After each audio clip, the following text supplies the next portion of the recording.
Langit tidak berwarna biru. Langit hari itu bukan pula merah atau kelabu maupun ungu senja seperti biasanya. Langit pada hari itu berdenyut, seolah bukan kubah di atas kepala dunia, tapi lapisan kulit yang menahan sesuatu dari dalam.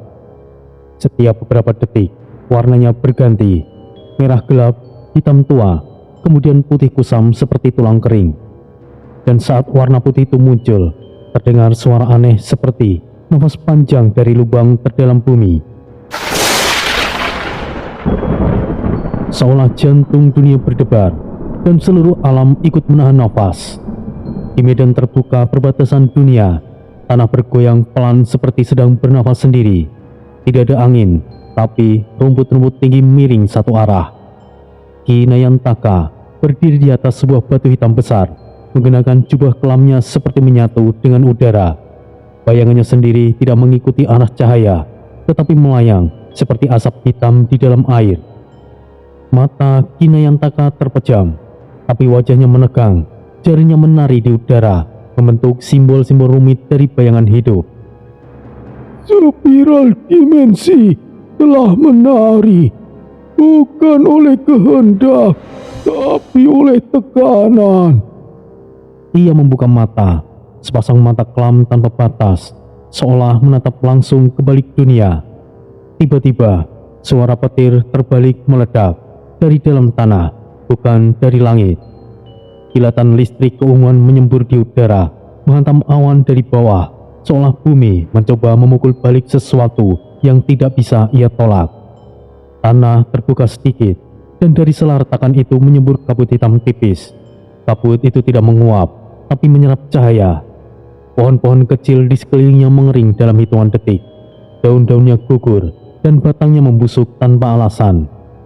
Burung-burung roh yang biasanya berterbangan tenang di atas perbatasan kini menghilang. Tidak terbang, tidak lari, tapi menghilang, seolah ditarik oleh tangan yang tidak terlihat. Sebuah suara panjang menggema, bukan dari udara, tapi dari dalam dimensi, seperti lapisan realita yang sedang digores dengan kuku raksasa. Ki Nayantaka menurunkan tangannya. Ia menoleh ke belakang, ke arah barisan para ksatria dan pasukan yang mulai berkumpul. Raka Wisesa yang berdiri di sisi Aris memandang langit sambil mengepalkan tangan. Sayapnya berkedap-kedip cepat, tanda bahwa energi dimensi di sekitarnya sedang kacau. Keseimbangan telah retak, Tuan. Awal dari kehancuran telah tiba. Apa yang kau rasakan, Raka? Hal ini bukan sesuatu yang biasa, tuanku. Mungkin alam semesta akan terlibat dan dunia manusia berada di ambang kehancuran, Tuan. Alah, itulah kenapa kita ada di sini, Raka. Apa yang akan terjadi akan aku hadapi. Sementara itu, Ki Nayantaka menancapkan tongkat bayangannya ke tanah. Getaran lembut menyebar, lingkaran energi hitam muncul di sekelilingnya. Gerbang telah terbuka dan dari dalamnya mereka mulai beringsuk keluar. Bukan sekedar ancaman biasa, bukan sekedar iblis biasa, sesuatu yang lebih menakutkan dari kegelapan. Langit meredup tiba-tiba, bukan malam, tapi ketiadaan cahaya, seolah langit kehilangan fungsinya untuk memantulkan terang. Selama 20 detik, dunia hanya diterangi oleh aura dari para ksatria, dari roh, dari tanah, dan dari keinginan untuk bertahan. Kemudian, ledakan cahaya kehitaman membubung di langit, tempat di tengah celah dimensi yang kini mulai membesar. Dari sana, kabut memutar seperti spiral. Angin mulai berputar ke arah yang berlawanan dengan hukum dunia. Tanah perlahan merekah. Batu-batu kecil melayang ke udara, seperti ditarik gravitasi dimensi. Rasa dingin menjalar, tapi bukan dingin yang membekukan. Itu dingin yang membuat jiwa ragu untuk tetap tinggal di dalam tubuh. Ki Nayantaka kembali menatap langit dan berbisik. Perut dunia telah terbuka, bukan untuk dilahirkan di kehidupan, tapi untuk memuntahkan kehancuran. Ia berdenyut, bergejolak, dan berbisik, seolah menyimpan rahasia tua yang tidak lagi sanggup dipendam. Rumput menghitam dari ujung daunnya, dan retakan halus menjalar dari tengah padang seperti akar kering yang tumbuh terbalik. Langit di atas menggantung dalam keheningan tebal, seperti lembaran kain yang ditarik paksa dari segala arah. Di tengah padang luas itu, Aris berdiri paling depan. Jubahnya berkibar pelan meskipun tidak ada angin. Di tangannya, tombak bencana jagat bersinar dengan lembut. Cahayanya bukan menyilaukan, tapi memberikan arah, memberikan semangat. Cahaya tombak itu menjadi titik pusat dan titik harapan. Di belakangnya, pasukan Nusantara telah bersiap. Ratusan prajurit dari 6 kekuatan utama berdiri dalam barisan. Mereka tidak bergerak, tidak berbisik, hanya berdiri, tegak, menghadap ke arah retakan yang mulai melebar di langit, menunggu aba-aba pertama. Dan meskipun tidak ada musik dan tidak ada genderang, ada suatu denyut jiwa, denyut tekad yang membuat udara semakin hidup. Di barisan terdepan, 2 pasukan ofensif terkuat berdiri berdampingan. Kesatria Baja Api dari sisi kanan depan dipimpin oleh Wirakusuma. Mereka menggunakan zirah merah tembaga, tombak dan pedang mereka berkilau dengan pola Raja Api leluhur. Beberapa mereka bernafas mengeluarkan uap panas. Tanah di bawah kaki mereka mengering dan menghitam, membentuk lingkaran panas yang tidak kasat mata. Wirakusuma memegang tombak panjangnya dengan satu tangan. Wajahnya tegang, matanya lurus ke depan. Di sisi kiri depan, Kesatria Leak berdiri, dipimpin oleh Putra Sidan. Warna jubah mereka tidak seragam, tubuh mereka membawa simbol-simbol kuno dari lontar dan kain suci.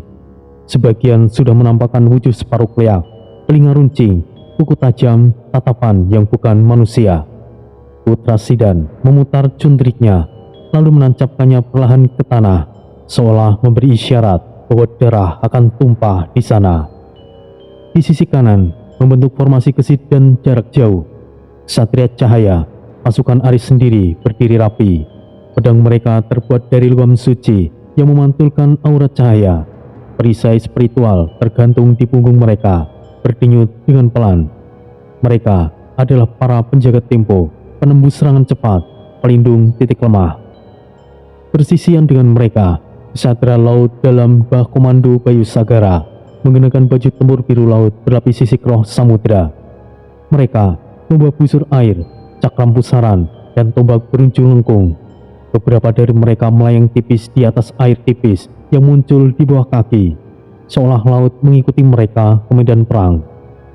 Bayu Sagara mengangkat satu tangan, dan angin pun diam. Di sisi kiri, dalam selubung kabut tipis, berdiri klan bayangan leluhur, dipimpin oleh Mahesa Anabrang. Mereka tidak bergerak, mereka bahkan tidak sepenuhnya terlihat. Bayangan mereka lebih dekat dari tubuh mereka sendiri. Beberapa nampak hanya sebagai siluet kabur dengan mata bersinar tipis. Langkah mereka tidak meninggalkan jejak. Meskipun mereka berdiri di sana, kehadiran mereka sama sekali tidak terasa. Mahesa Anabrang berdiri paling depan, tidak mengucapkan sepatah kata, tapi bayangannya telah bergerak sendiri, menyapu tanah di bawahnya seperti kabut hitam mencari celah. Di pusat belakang, sebagai jantung spiritual pasukan, berdiri Rata Dewi dan pasukan pemanggil roh leluhur. Mereka menggunakan jubah putih bersulam emas, membuat dupa, lonceng kecil, dan tasbih dari batu. Di sekeliling mereka, roh-roh bercahaya melayang, beberapa dalam bentuk manusia, beberapa hanya wujud cahaya dan simbol. Ratna Dewi duduk bersila di atas Tikaraja, memejamkan mata, membaca mantra dalam suara sangat pelan, tapi setiap kata menggetarkan udara di sekitarnya. Tangannya menggenggam segenggam tanah yang diambil langsung dari kaki Gunung Kendaga, tanah suci yang akan ia gunakan untuk memperkuat pagar spiritual. Lebih jauh ke belakang, membentuk lingkaran spiritual 5 penjuru, duduk 5 pertapa agung, Ki Sabto di utara, Ki Wiranggana di arah timur, Ki Jagratapa di selatan, Ki Sastro di arah barat, dan Ki Nayantaka berada di pusat. Mereka duduk bersila di atas masing-masing titik koordinat sakral Nusantara, membentuk formasi mandala pentagram energi. Mereka tidak berbicara, tidak membuka mata, tapi aura dari tubuh mereka mengalir ke seluruh pasukan, membentuk selimut energi gaib yang tidak bisa dilihat, tapi bisa dirasakan. Tanah di bawah mereka memancarkan cahaya samar. Lingkaran mantra mulai terbentuk, menghubungkan mereka satu sama lain dan jantung dunia. Kini semuanya telah siap. Langit masih menahan nafasnya. Retakan mulai bersinar samar, dan suara dari dalam mulai bergemuruh pelan. Belum keluar, tapi sudah cukup untuk membuat jiwa gemetar. Haris mengangkat tombaknya pelan. Tombak itu bersinar lebih terang. Sinar itu menyentuh tiap satria, dan jiwa mereka membalas dengan tenang. Apakah semuanya sudah siap? Hening, tidak ada jawaban. Iladalah, piye iki? Satria Nusantara, apakah kalian siap?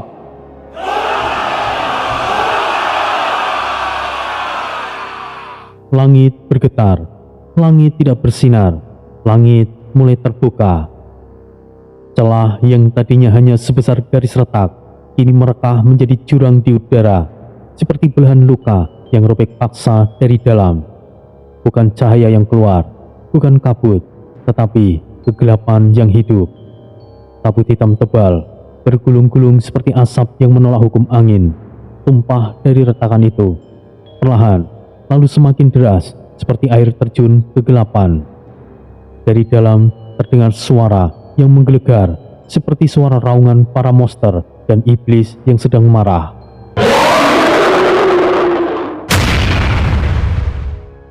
Suara-suara itu tidak datang dari tenggorokan mereka. Mereka datang dari rasa sakit, dendam, dan amarah. Lalu, celah terbuka seutuhnya. Langit berdenyut, dan dari lubang itu, mereka terjatuh. Iblis pertama menukik turun seperti hujan panah, meluncur dengan kepala terbakar dan tubuh berasap. Tapi itu hanyalah awal. Ribuan makhluk mulai tumpah dari lubang dimensi. Mereka tidak turun dalam barisan. Mereka jatuh seperti isi lambung dunia yang dimuntahkan dengan jijik. Di antara gelap dan asap, bentuk mereka perlahan terlihat. Anjing berkepala 2, mata api cair, gigi berlapis besi hitam, tubuhnya setengah meleleh. Perut manusia merangkak, tidak berkepala, tapi ada mulut besar di perut yang terus mengunyah sesuatu yang tidak ada. Bayangan bersayap yang melesat di udara membawa suara yang keras. Suara itu sudah cukup membuat beberapa ksatria mundur setengah langkah. Manusia lumpuh yang merangkak dengan tangan terbalik dan wajah tertanam di punggung. Anak-anak kecil bertanduk, tertawa sambil membawa kepala mereka sendiri seperti boneka. Pasukan kesatria tetap diam, tapi aura mereka bergetar. Beberapa roh di sekitar Ratna Dewi menghilang dari rasa ngeri. Putra Sidan mencengkram juntriknya. Matanya berubah putih dan pucat. Bentuk mereka hanyalah visual, agar membuat kita ketakutan. Tidak perlu gentar. Di belakangnya, para ksatria liak berdiri teguh dengan tatapan yang tajam. Tanah ikut berubah. Setiap kaki iblis yang menyentuh tanah, rumput menjadi abu, batu menjadi lumpur, dan warna sekitar memudar. Seolah perang dipaksa untuk mengingat kematian. Ledakan pertama terjadi, bukan dari para ksatria, tapi dari arah iblis. Satu makhluk bersayap hitam membuka mulutnya dan melontarkan bola sihir merah ke tengah padang. Ledakan itu membuat tanah merekah, pasir dan tanah terbang ke udara, membentuk karakter yang tak beraturan. Beberapa pasukan terlempar. Satu unit kecil dari ksatria laut dalam langsung memutar formasi. Sekali lagi dunia akan mengalami krisis yang besar. Ini adalah bentuk trauma terbesar dan mungkin akan lebih mengerikan dari sebelumnya, ucap Ki Sastro. Matanya belum sepenuhnya terbuka. Retakan langit terus terbuka, dan para iblis terus mengalir seperti ingatan buruk yang tidak bisa dihapus. Aris menatap langit. Tombaknya mulai bersinar lebih terang. Wajahnya tidak gentar, tapi tegang. Jan, akhirnya waktunya tiba. Disinilah para ksatria Nusantara ditugaskan. Perang akan selalu ada korban. Tidak ada pengorbanan yang sia-sia, Riz. Korban selalu dibutuhkan dalam perang, tapi mereka tidaklah selamanya menghilang. Mereka menjadi roh-roh yang mendukung perjuangan yang masih hidup.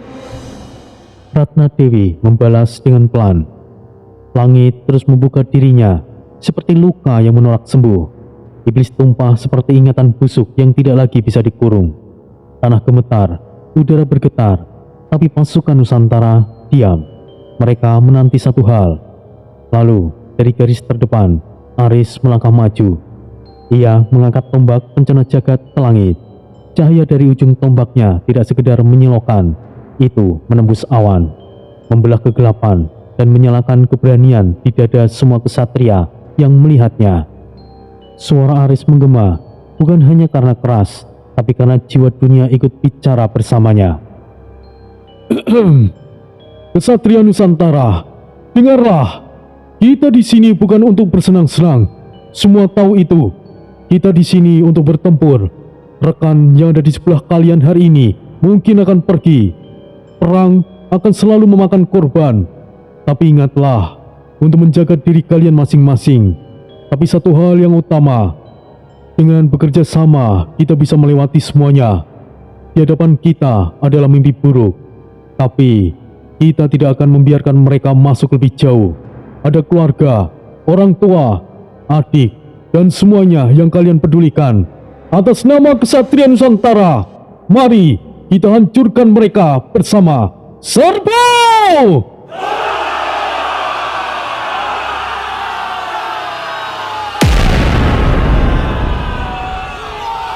Tombaknya menghantam tanah, melepaskan gelombang cahaya keemasan yang menyapu barisan iblis di depan. Wirakusuma mengangkat tombak berapinya tinggi, matanya menyala penuh bara. Kesatria Bajapi, hari ini bukan tentang menang atau kalah. Kita akan berjuang bersama, melindungi belakang kita. Jangan biarkan para iblis keparat itu melewati kita. Nyalakan api kalian! Pasukannya membenturkan tombak ke tanah serentak. Tanah mengeluarkan percikan api. Aura merah menyelimuti formasi mereka. Putra Sidan berbalik ke arah pasukannya dengan mata menyala kilat. Kesatria Leak Nusantara, hari ini kita berubah bukan untuk pertunjukan, tapi untuk membangkitkan ketakutan. Dan biarkan musuh tahu, bahkan iblis pun bisa merasakan takut. Tunjukkan wajah sejati kita dengan satu kata, Ngalengkas!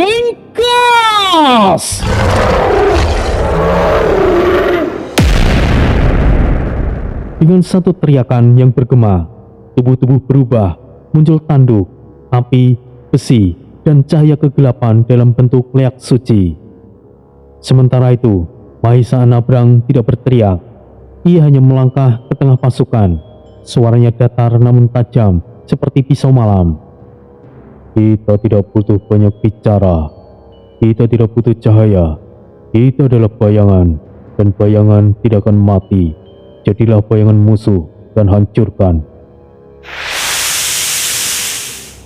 Pasukannya menghilang perlahan ke dalam kabut bayangan. Hanya mata putih mereka yang tersisa sebelum semuanya lenyap. Bayu Sagara berdiri di atas pusaran air kecil yang ia ciptakan. Ia mengangkat kedua tangannya. Kesatria Laut Dalam, angin ada di punggung kita. Ombak mendorong langkah kita. Banjiri mereka, biarkan hujan tombak dan badai kita menari di kepala para iblis keparat itu. Tembak!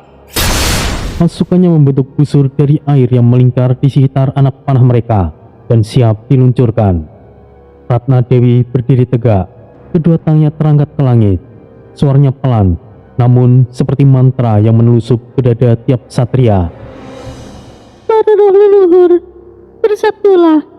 Tanah ini telah menyerap darah kalian. Kini bantu kami menjaganya.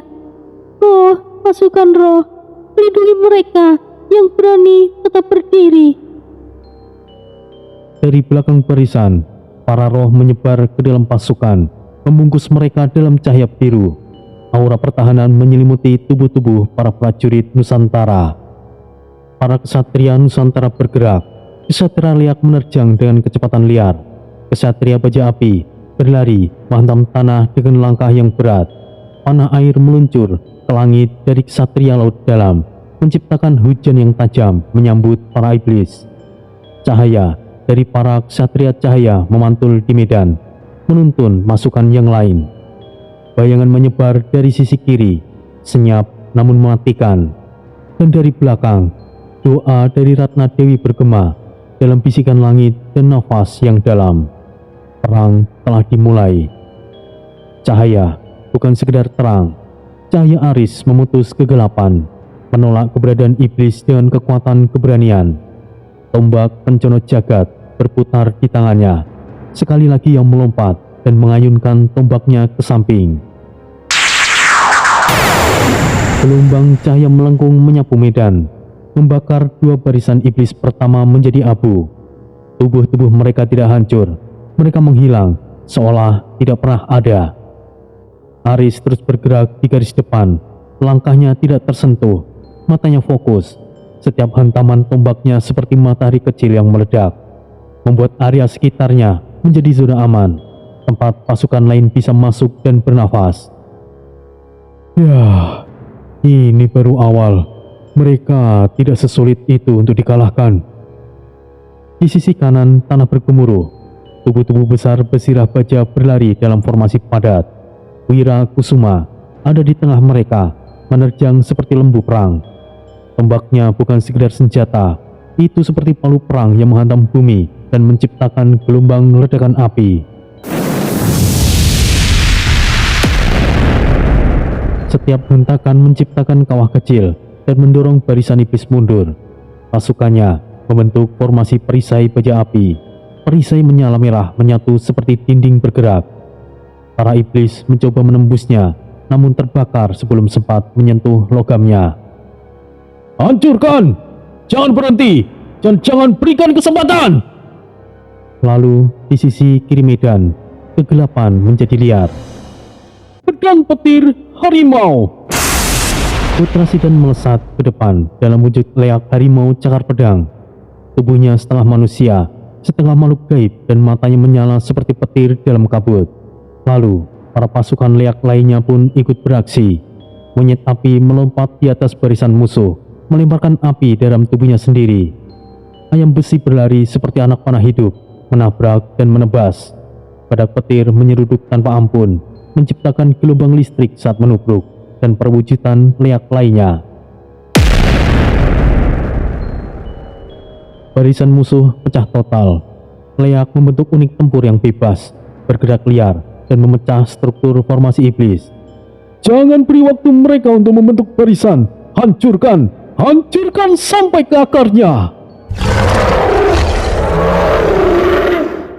Tiba-tiba, kabut menyelimuti sisi kiri sayap. Suara pertempuran di arah Mahesa menghilang. Para iblis masuk ke dalam kabut dan tidak pernah keluar. Beberapa terdiam, beberapa menjerit. Sebagian tubuh mereka dilempar kembali tanpa kepala. Lalu di dalam kabut itu, kesatria bayangan menyatu dengan tanah, bayangan, dan bahkan tubuh iblis itu sendiri. Mahesa Nabrang bergerak seperti bayangan hidup, muncul dari balik tubuh iblis, menikam dengan senjata tipis lalu lenyap kembali. Dalam gelap, kita tidak terlihat. Dalam sunyi, kalian akan mati. Langit di atas medan perang mendadak menjadi badai. Bayu Sagara berdiri di atas pilar air, tangannya membentuk lingkaran udara. Angin berputar, lalu tombak-tombak air mulai jatuh dari langit.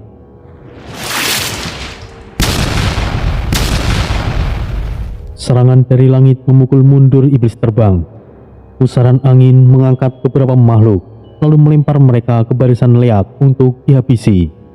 Pasukan laut dalam melepaskan busur pusaran, panah berputar yang menelusup ke tengah barisan musuh dan meledak menjadi semburan angin tajam. Perhatikan serangan kalian, jangan mengganggu rekan-rekan kita di barisan depan. Terus berikan dukungan dan lindungi rekan-rekan kita dengan busur kalian. Di pusat belakang, Ratna Dewi berdiri dengan tenang. Tangannya menari dalam udara, membentuk raja yang bersinar biru. Suaranya melantun seperti nyanyian. Wahai roh bumi, wahai roh langit, mereka yang tidur dalam damai, bangkitlah di dalam terang. Roh-roh leluhur melayang ke barisan terdepan. Beberapa menyatu dengan tubuh para ksatria, meningkatkan kekuatan mereka 2 kali lipat. Yang lain menjadi roh penyerang, menghantam para roh iblis secara langsung. Mereka tidak melukai tubuh, tapi merobek jiwa musuh, membuat iblis menjerit dan terbakar dari dalam. Aura perlindungan menyelimuti seluruh medan, memperkuat semangat, mempertajam senjata, dan menjaga mereka dari sihir dimensi. Di belakang garis pertempuran, tempat tanah masih sunyi dan tidak dijamah oleh iblis. 5 sosok duduk tegak dalam lingkaran suci. 5 pertapa agung. Mereka tidak memegang senjata. Mereka tidak berlari, tidak berteriak, tapi udara di sekitar mereka membungkuk. Tanah membentuk retakan kecil mengikuti garis raja. Langit terdiam di atas kepala mereka. Mereka bukan hanya sekedar manusia, mereka adalah sumbu dunia. Kisastro duduk bersila, tongkat hitamnya berdiri sendiri di depan dada. Mulutnya membuka perlahan, lalu mengucapkan sebuah mantra. Niat tingsun ajiku brojo musti, petir lan geni saka langit, ngoyakan wujud tolo, dadya murka gaib kang madani jagat. Tangannya menggambar garis di udara, lalu menghentakkan tongkatnya ke tanah. Ledakan sihir petir membakar puluhan iblis, meninggalkan kawah hitam yang berasap.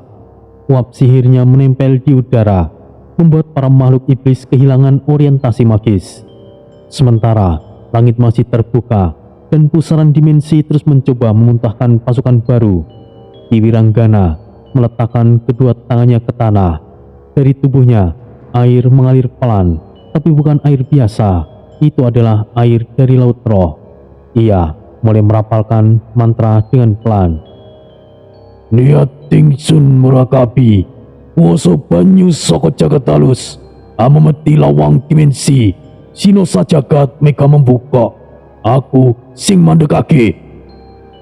Cairan spiritualnya menjalar ke akar bumi. Pusaran di udara yang semula panas mulai melambat. Energi kegelapan yang hendak keluar menjadi tertahan. Lalu Ki Jagaretapa tidak membuka mata.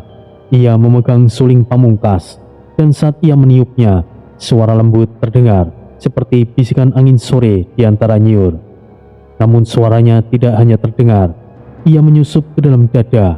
Suara itu menyembuhkan luka ringan, menenangkan roh ksatria yang gentar, dan membakar semangat tempur mereka kembali. Lalu ia melantunkan tembang dengan suara perlahan. Siro badan siro rasa, ojo lali marang sangkan paraning tumati, pupusing pati tutu pangangkas silakon, tandang parang kanggo tanah kelahiran, jagat ngandika tumandang. Ki Nayantaka berdiri tanpa suara. Bayangannya tidak mengikuti cahaya. Ia menciptakan bayangannya sendiri. Ia mengangkat tangan ke arah medan Maisa Anabrang, lalu merapal dalam bisikan seperti retakan malam. Niat tingsun kawulane bayangan, sinembah kegelapan kang sejati, lah ngatekne bayangan dadi pusaka. Bayangan Mahesa membelah diri, menciptakan puluhan siluman bayangan tiruan. Tidak ada yang bisa membedakan mana yang asli. Mereka menyerang para iblis dari segala arah, membingungkan musuh hingga menyerang satu sama lain. Iblis tidak tahu mana yang nyata, dan itu membuat mereka begitu rapuh. Ki Sabto duduk tegak, tangan kanan ke langit, tangan kiri ke bumi. Matanya masih tertutup kain, namun mulutnya bergerak cepat, seperti membaca 100 doa dalam satu tarikan nafas. Lalu ia mengangkat suaranya. Niat ingsun ing parawunting jagat, kula nyuwun kawelasan, kodam saka langit kawula petaka. Niat ingsun ajiku sewu kodam. Langit terbelah. Dari udara muncul siluman cahaya. Makhluk-makhluk gaib bersinar seperti siluet berlapis mantra emas. Kodam-kodam muncul dalam formasi tempur, langsung turun ke medan. Mereka bertarung di sisi para kesatria, membuat barisan kesatria 3 kali lebih kuat. Beberapa kesatria tampak takjub, tapi Ki Sabto hanya tersenyum tipis, lalu menunduk kembali. Medan perang bergeser. Dengan kekuatan kelima pertapa, langit tetap terbuka, tapi alirannya tertahan. Musuh masih banyak, tapi barisan iblis mulai terpecah. Roh Nusantara mulai mengimbangi kehancuran dari luar. Pertempuran bukan hanya dari tanah, tapi dari dalam langit, dari dalam jiwa, dan di antara dimensi.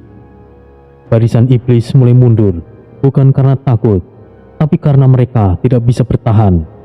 Pasukan Ksatria Nusantara terus menerjang, gelombang demi gelombang, membakar tanah, memecah tubuh, merobek jiwa. Dan dari sisi timur medan perang, suara berat berlari memekakkan udara. Badak petir, transformasi Ksatria liak yang paling brutal, menerjang seperti gema yang hidup. Tubuhnya diselimuti kilat, setiap hentakannya mengoyak tanah, memecah batu, dan membuang tubuh-tubuh iblis ke udara. Di atas punggung badak petir, melayang Putra Sidan dalam wujud leak harimau cakar pedang. Ia mengayunkan cakarnya, membelah 2 iblis sayapnya dengan satu gerakan. Harimau cakar pedang tingkat kedua, Ngalingkas!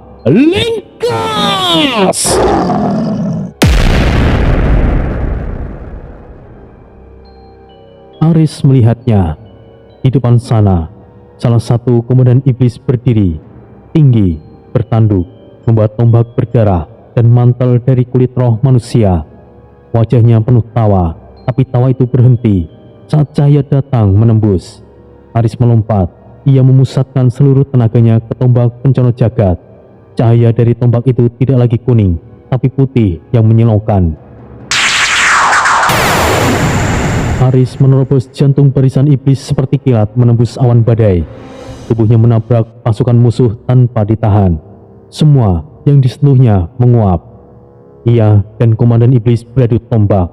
Percikan api magis meledak. Komandan iblis itu meraung.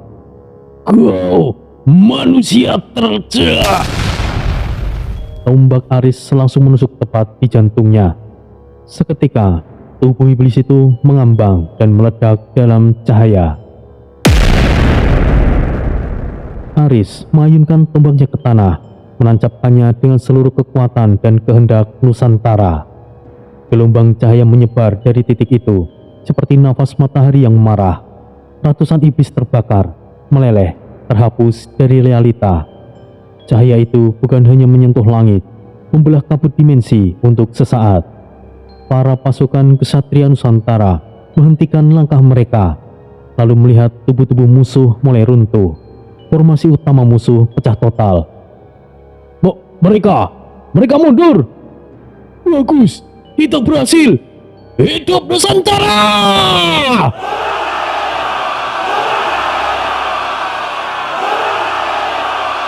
Sorakan mulai menggema. Di tengah debu dan cahaya, dunia menarik nafas lega.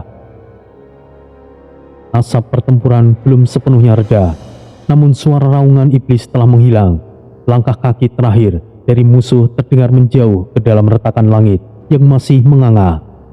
Aris berdiri diam, tombaknya masih tertancap di tanah yang hangus. Dadanya naik turun, keringat bercampur debu, tapi pandangannya tidak ke bumi. Ia menatap ke atas. Retakan itu masih ada. Di belakang barisan pasukan yang kelelahan, namun tetap berdiri, 5 pertapa agung telah bergerak. Mereka tidak berkata sepatah kata pun, tapi tanah merespon mereka. Lingkaran besar digambar di tanah dengan garam, abu, dan tanah liat suci. Di setiap ujung formasi pentagram, 5 penjuru saklar Nusantara duduk di masing-masing pertapa. Setiap dari mereka menyalakan satu api kecil dari elemen asalnya, lalu mulai merapal mantra untuk menyegel bersama. Sokoroso ing jagat sing ora katon nanging ana, saking alusin sukma segede ngutuke swara langit. Suara mereka tidak keras, tapi setiap suku kata terdengar di udara. Angin ikut berhenti, daun tidak bergerak, cahaya berubah tenang. Retakan di langit mulai menyempit, dua sisi luka dimensi itu mulai mendekat, seperti luka yang dijahit oleh kekuatan gaib. Pasukan menahan nafas, roh-roh berhenti bergerak, dunia tampak siap untuk sembuh.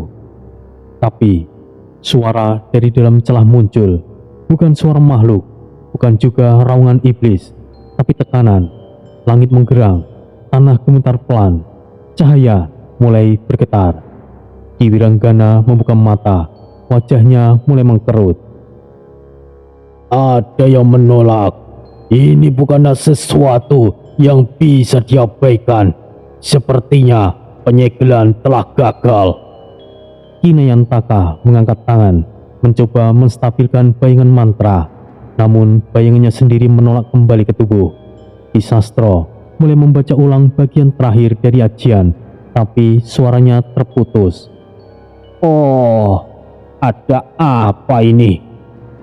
Dari dalam celah muncul cahaya merah gelap, berdenyut, perlahan namun kuat, seperti denyut jantung makhluk kuno yang belum selesai lahir. Aura gelap menyembur dari dalam dan mendorong mantra keluar. Formasi pentagram retak dari dalam. Salah satu lilin Ki Jagratapa padam dengan sendirinya. Satu sisi pentagram mulai retak. Penyegelan telah gagal. Para pertapa saling menatap tanpa kata. Mereka tahu bukan mereka yang lemah, tapi musuh yang terlalu tua, terlalu dalam, dan terlalu mengerikan. Ratna Dewi yang berdiri di sisi medan hanya bisa berbisik. Ini buruk. Sebelumnya bukanlah gelombang iblis yang sebenarnya. Celaka. Kita harus benar-benar bersiap. Medan perang mulai diam, bukan damai, tapi diam seperti tubuh yang kehilangan denyut. Asap putih masih melayang dari kawah tempat Aris menancapkan tombak bencana jagat. Roh-roh masih berputar pelan di atas pasukan. Semua mata mengarah ke langit. Retakan belum hilang. Justru ini menyusut, lalu tiba-tiba mengembang kembali. Retakan baru muncul di sisi langit, menyilang dari yang sebelumnya, membentuk simbol yang tidak dimengerti, tapi membuat para roh tua merintih dalam tanah. Ratna Dewi berdiri, kedua tangan menekan dada. Para roh leluhur di sekelilingnya mundur perlahan. Tidak biasa mereka gelisah seperti itu. Ratna Dewi menatap langit. Cahaya merah mulai menyala dari celah baru. Bukan merah biasa, tapi merah darah yang menggumpal. Bukan cahaya, tapi cairan aura yang menetes dari dimensi atas seperti peluh dari tubuh raksasa yang baru terbangun. Sangat jelas, ini belum selesai. Justru ini baru dimulai. Ini benar-benar akan sangat berbahaya. Lalu, pada saat itu, langit tidak hanya terbuka, langit mulai tersayat. Suara retakan menggema, tapi tidak meledak. Ia bergema pelan, dalam, dan berat. Dari dalam celah itu, muncul suara langkah, pelan, berat, dan teratur. Tidak banyak, berjumlah 5 sosok. Tidak ada bentuk yang keluar, masih belum terlihat. Tapi bayangan mereka sudah jatuh ke bumi, lebih dulu dari tubuh mereka. Bayangan itu tidak mengikuti arah cahaya. Bayangan itu menciptakan cahaya baru. Oh, ini bukanlah iblis biasa. Ini mereka. Mereka sepertinya adalah iblis Asura Ki Sabto. Yang paling dalam bukan sembarangan iblis. Sepertinya alam Asura mulai terbuka. Langkah itu mulai terhenti. Di ujung celah, lalu satu suara terdengar. Tidak keras, tidak bergema, tapi mengunci dada semua yang mendengar. kami telah menunggu. Dan kini, akhirnya kami bisa datang kembali. Sudah sejak lama, sejak perang dengan para manusia-manusia itu. Apakah kali ini akan ada manusia kuat seperti Ksatria Pringgondani? Mari kita buktikan.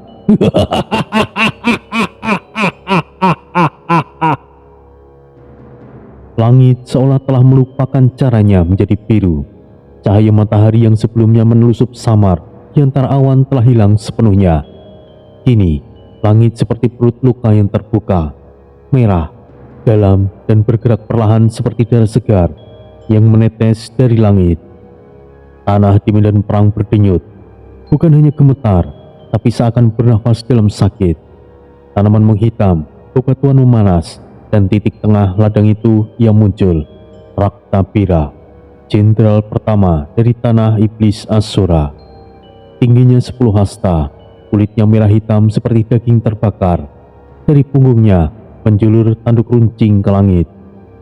Pedang tulang naga menempel di punggungnya, menyeret suara gesekan yang menyayat udara setiap kali ia berjalan.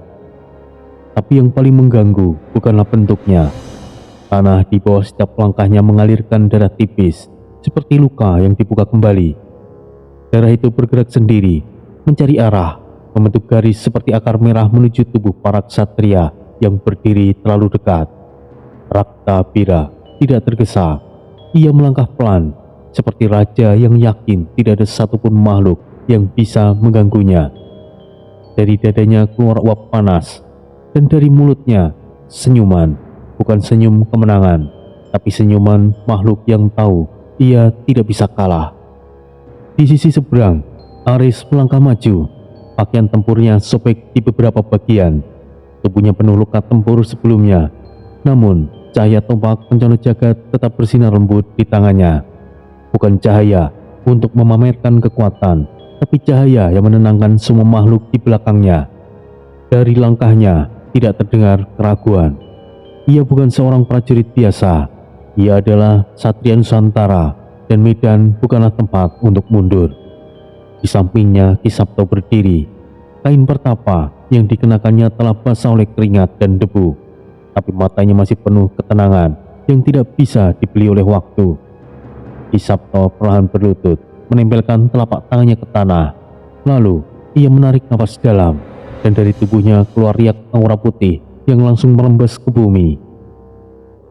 Kodam kawula turu sedolo. Dina iki bumi arep nyekseni getih sing ora semestine milih. Aris menoleh ke arahnya, nafasnya sedikit berat. Wah, Jan, ternyata ia jauh lebih besar dari yang kubayangkan. Hati-hatilah nak Aris. Raktabira bukanlah sekedar iblis biasa. Mereka menyinggung Ksatria Pringgondani. Dengan kata lain, mereka mungkin para iblis yang selamat setelah pertempuran besar Gatot Kaca dan lainnya. Ksatria Pringgondani. Wah, jika begitu, mereka adalah iblis yang jauh lebih tinggi. Wah, Jan ini bakal merepotkan. Raktabira berhenti beberapa puluh langkah di depan mereka. Udara di antara kedua kubu menjadi tebal, seolah dimensi enggan berada di tengah mereka. Raktabira membuka mulutnya perlahan. Suaranya dalam, seperti gemuruh dari jurang yang kosong. Kau, cahaya kecil yang bersinar sendirian. Aku sudah mencium darahmu dari dunia ini, dan aku akan minum semuanya. Tanah mulai menghitam di antara mereka. Awan merah berputar tepat di atas kepala Raktabira, membentuk pusaran lemah, bukan dari langit, tapi dari kekuatan yang menarik ke bawah.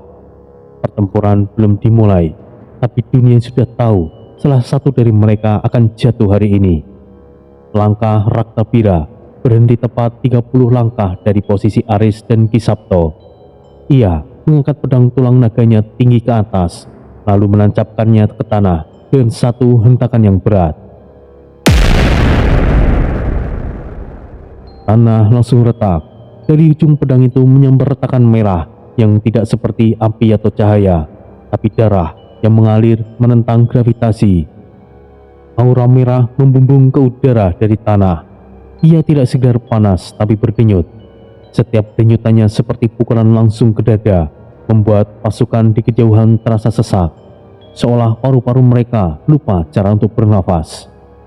Roh-roh penjaga yang melayang di sekeliling Aris mulai menggigil. Beberapa dari mereka menghilang kembali ke dunia halus, tidak tahan menghadapi tekanan aura Rakta Pira. Aris menahan nafas, lalu menancapkan tombak pencono jagatnya ke tanah di depannya. Cahaya keemasan memancar dari ujung tombak, bukan dalam ledakan, tapi dalam hembusan panjang yang membungkus tubuhnya dan Kisabto. Aura itu menghapus jejak darah yang berusaha mendekat. Tanah di bawah kaki mereka bersih, putih, seolah dijaga oleh roh para leluhur yang tertinggi. Dua energi saling menekan di udara. Merah melingkar, putih berdenyut. Langit di atas mereka seperti terbelah menjadi dua. Satu sisi menyala merah darah, sisi lain bersinar pucat keemasan. Udara mulai bergetar. Kisabto berdiri tegak di belakang Aris. Wajahnya tenang, namun suara nafasnya menjadi lebih berat. Ia mulai menggerakkan jari-jarinya membentuk mudra di langit ke bumi. Lalu dengan suara rendah namun menusuk, ia mulai merapal. Welas asih, welas hatiku, asma, gending angin, kawelasan langit kapitu, ojo nganti cahaya ketiban getih singolo. Suara Kisabto bergaung, tapi bukan di telinga. Mantranya langsung menelusup ke dalam tanah, udara, dan jiwa. Hujan tiba-tiba turun. Bukan hujan biasa. Titik-titik cahaya jatuh perlahan dari langit, bening dan bersinar, masing-masing seperti embun yang membuat doa. Saat menyentuh kulit, mereka tidak membasahi, tapi menenangkan. Pasukan di kejauhan yang sempat sesak oleh aura Raktapira mulai bernafas kembali. Raktapira menyeringai. Ia menyentuh tanah, menjilat darah yang merembes dari retakannya sendiri. Mantra, cahaya, dan roh langit. Tidak ada yang bisa menyelamatkan kalian. Sepertinya kalian jauh lebih lemah. Aris mengangkat tombaknya perlahan. Ia tidak menjawab. Cahaya dari tubuhnya membentuk lingkaran pelindung, seperti benteng yang tidak kasat mata di antara dirinya dan kekuatan iblis. Pertarungan belum dimulai, namun dunia baru tahu udara telah memihak pada kehendak. Tanah telah memilih siapa yang dijaga, dan langit telah mengizinkan pertempuran itu terjadi.